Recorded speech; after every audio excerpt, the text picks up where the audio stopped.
La plaine du Serengeti est fertile lorsque les pluies l'irriguent.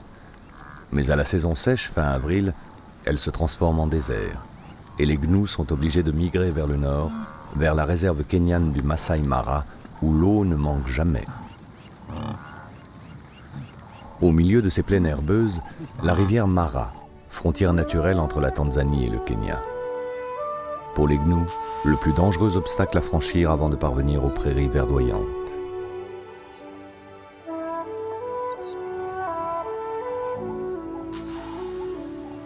Ce sont les gnous qui, par leur migration annuelle, rythment la vie du Masai Mara. C'est une promesse d'abondance pour les prédateurs et les charognards qui n'ont pas mangé à leur faim depuis des mois. Les vautours installés sur les territoires proches de la rivière Mara espèrent pour très bientôt l'arrivée de cette manne.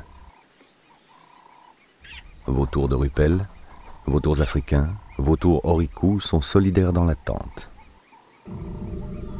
Inutile qu'ils gaspillent toute leur force à survoler la savane, ils seront avertis par ceux qui patrouillent régulièrement à 300 mètres du sol.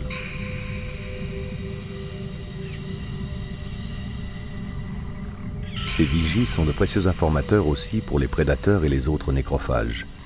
Leur vol indique avec précision l'emplacement des carcasses disponibles.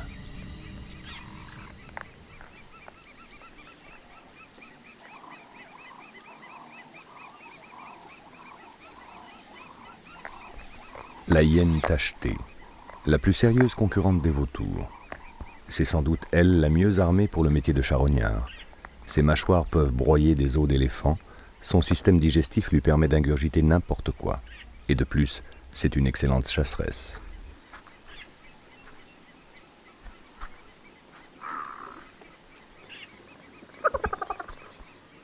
Le vautour oricoux ne saurait défier trop longtemps la hyène, même s'il est le plus gros et le plus fort des vautours d'Afrique.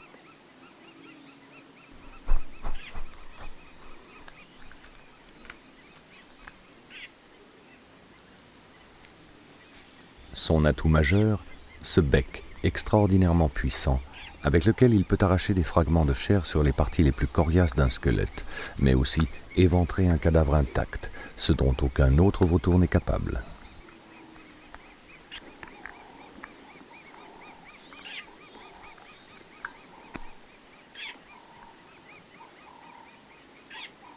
Le problème de ces professionnels du charognage, c'est qu'une dépouille abandonnée n'appartient à personne. Celui qui la trouve, n'ayant aucun droit sur elle, tout le monde peut prétendre s'en tailler une part. Et les chacals sont parmi les premiers à revendiquer leur dû.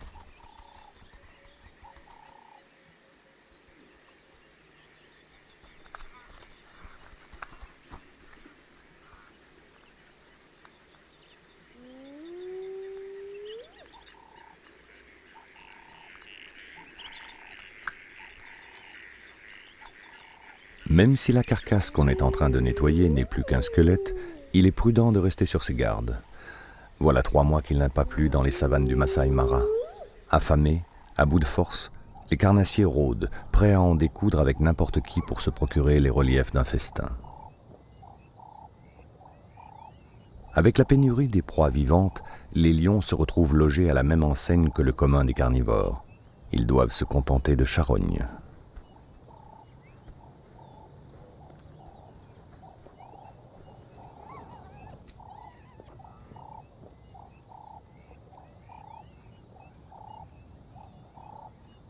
Un cadavre de girafe a été repéré par des vautours. Cette troupe de hyènes averties par leur vol se rend à l'endroit indiqué.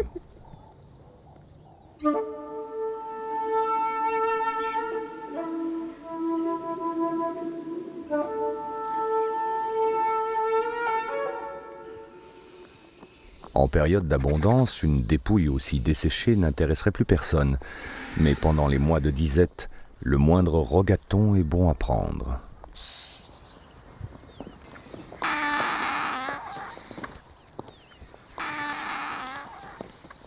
Mieux que tout autre amateur de charogne, la hyène connaît l'art d'accaparer les restes, c'est-à-dire de déloger les premiers arrivés.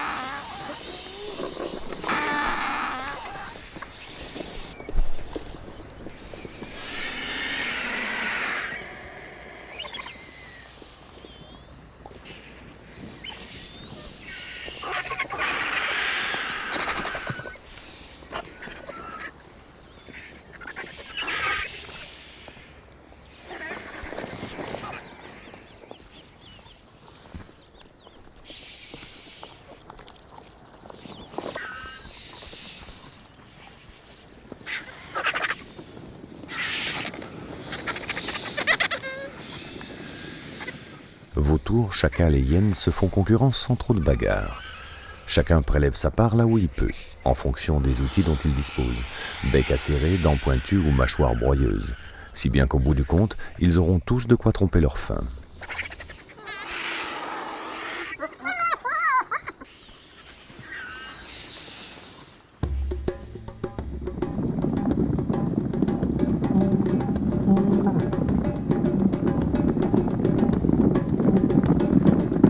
Le peuple des gnous progresse vers la rivière. Bientôt, un bruit sourd se propagera dans le sol, annonçant aux carnivores la fin de leur longue attente, l'approche de la plus grande migration terrestre au monde.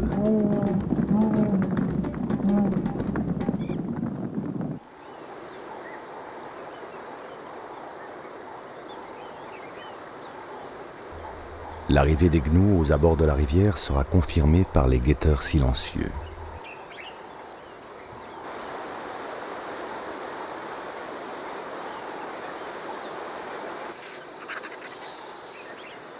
Quelques vautours sont déjà postés aux endroits stratégiques. Ils seront bientôt des centaines.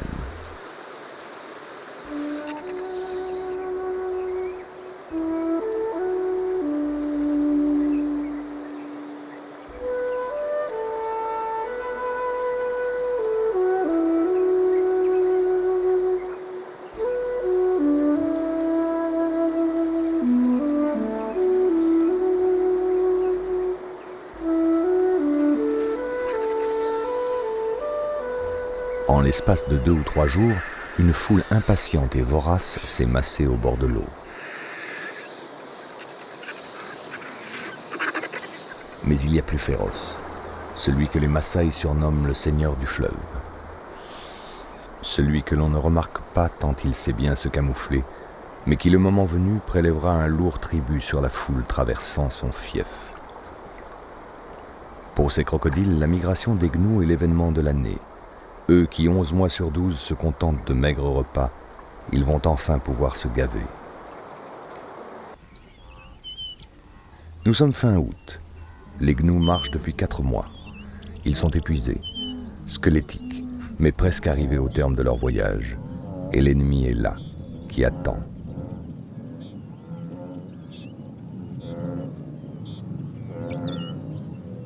Franchir la rivière Mara. L'ultime épreuve avant les verts pâturages. Le passage obligé et redoutable vers lequel les gnous se précipitent pourtant, comme s'ils étaient commandés par un seul cerveau qui leur ordonne de ne pas s'attarder.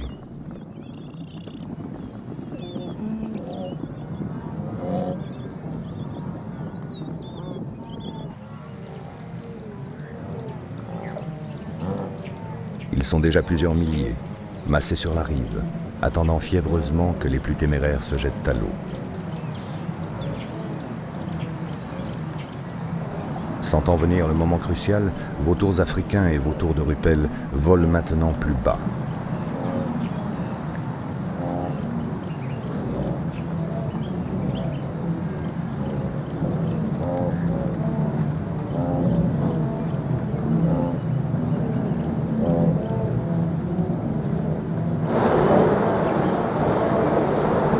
Cette fois, ça y est.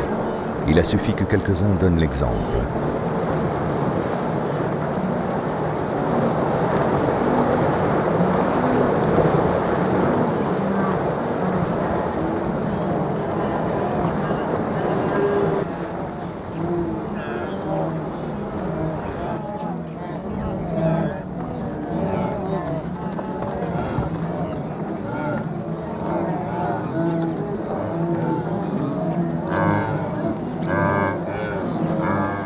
On dirait les gnous programmés pour obéir à ce besoin frénétique de poursuivre leur route.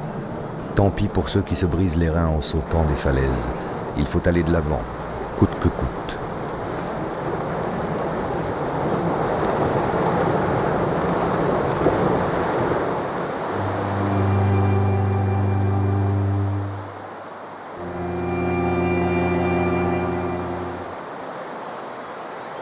Ils sont exténués par leur longue marche. Et c'est maintenant qu'ils doivent fournir un effort démesuré pour lutter contre le courant. Surtout ne pas dériver, ne pas couler.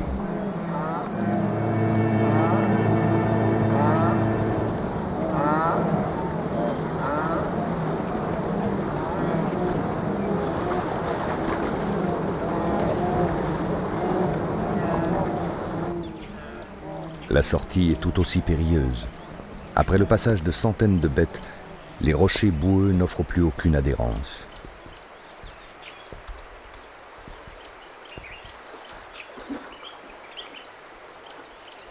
Les retardataires ne sont pas moins désemparés. Ce jeune s'est fait distancer par le troupeau. Incapable de prendre seul la décision de traverser, il rebrousse chemin. Peut-être pourra-t-il se mêler à la prochaine horde et traverser avec elle. Mais dans combien de temps ?